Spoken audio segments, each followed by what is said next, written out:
Ассалаумағалейкум, құрметті қазақ елі. Мен заңгер әрі медиатор Әмірхан Мұхаммед Андреұлымын. Мен осы жаңаға өзімнің YouTube каналында блогым бар, өзім заңгерлік қызметім туралы және медиация туралы айтып келе жатырмын. Енді құрметті қазақ елі, мен сіздерге медиация туралы заңның бар екенін өздеріңіз де жақсы білесіңіздер. Оның артықшылығын өздеріңізге түсіндіргім келеді. Енді біздер қоғамда өмір сүргеннен кейін қоғамда неше түрлі жағдайлар болады. Мысалға, алыс-беріс. Адамдар болғаннан кейін, таныс болғаннан кейін, әртүрлі туған тумалас болғаннан кейін алыс беріс дейтін түсінік болады. Сол уақыттарда егер де сіз өзіңіздің белгілі бір танысыңызға болмаса тумаласыңызға қарызға сұраған қаражатты беретін болған жағдайыңызда қолхат арқылы немесе нотариалды куәландырылған әртүрлі шарттар арқылы беретін болсаңыздар, оны ары қарай уақытында бермеген жағдайда көп уақыт кетіп қалатынын түсіндіріп айтқым келеді. Мысал ретінде түсіндірейін, қолымнан келгенше қысқартып айтайын. Мысалға, сіздің бір танысыңыз келді, бүгін 1 тамыз, маған 1 миллион теңге ақша берші, мен саған 2 айдың ішінде қайтарып берем деді. 1 қазан күні, осы 2026 жыл. Сіз жарайды, бердіңіз, 1 миллион теңгені алып кетті досыңыз.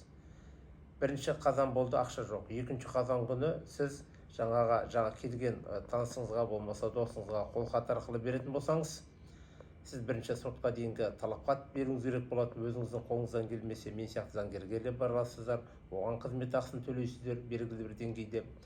Одан кейін ол талапхатты ол орындамайды, әрине, орындамаған жағдайда уже сотқа талап арыз беру керек болады. Сотқа талап арыз берген уақыттарда сот оны 2 айдың ішінде заң бойынша қарайды. Міндетті түрде сотқа дейінгі дайындық жүреді, басқасы жүреді, сонымен ол 2 ай 15 күннің ішінде қарап болады. Және ол қолданыстағы заң талаптарының негізінде 1 ай заң күшіне енеді. Сонда сіз 3 ай 15 күн талапхатты қосатын болсақ, тағы бір 10 күн. Сонда 4 ай, 4 ай уақыт, 4 айдың ішінде сіздің қолыңызға заң күшіне енген соттың шешімімен атқару парағы болады. Содан кейін 4 айдан кейін сот орындаушыға апарып бере аласыз. Жаңағы 1 қазан деген күнді айттық қой. 1 қазаннан бастап 4 айды есептейтін болсаңыз, уже егер де мен шатаспасам, 1 наурыз 2027 жыл болады, Ал егер де бітімгершілік келісім дейді қазақша, орысша медиативный соглашение дейді. Егер де сіз медиация туралы заңдарын қолданысқа ала отырып, мысалы мен медиатормын, әрі заңгермін, айттым жаңа. Мен сияқты медиаторға барып, бітімгершілік келісім жасап, жаңа сіздің досыңыздың көңілін қимай, бірақ белгілі талаппен бердіңіз, 2 айдың ішінде қайтармаған жағдайда бірден ары қарай сотқа жүгіну мәселесі жаңағы бітімгершілік келісім ішінде бәрі қаралатын болады. Тағы да мысал ретінде түсіндіретін болайық. Бітімгершілік келісіммен мысалға жасалған жағдайда 2 қазан күні сіз бірден сотқа арыз жаса аласыз. Міне 1 қазан өтті, маған жаңағы ақшаны алып кеткен кісі ақшамды 1 миллион теңгемді әкеліп берген жоқ. 2 қазан күні сотқа арыз беріледі, сот бұйрық шығады, заң бойынша 10 күннің ішінде, бірақ практикада 5 күн немесе 7 күн ішінде шығып жатады.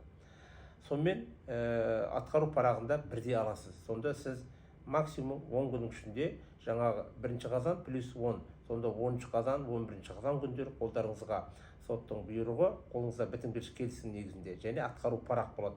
Сонда жаңағы күнді санап айтатын болсақ, 11 қазан немесе 12 қазан күні сіз сот орындаушыға апарып, жаңағы сізден ақшаны алып кеткен адамға мәжбүрлеп орындау іс-әрекетін бастап кетуге болады. Осынысымен бітімгершілік келісім, яғни медиативный соглашение, орысша айтқанда, мен сияқты медиатор арқылы жөн-жосығын білетін, қалай жасау керек екенін бәрін жақсы білетін мамандарға барғаныңыз өзіңізге тиімді болады. Бұл бірақ мысал, бұл жерде көптеген мысалды айтуға болады.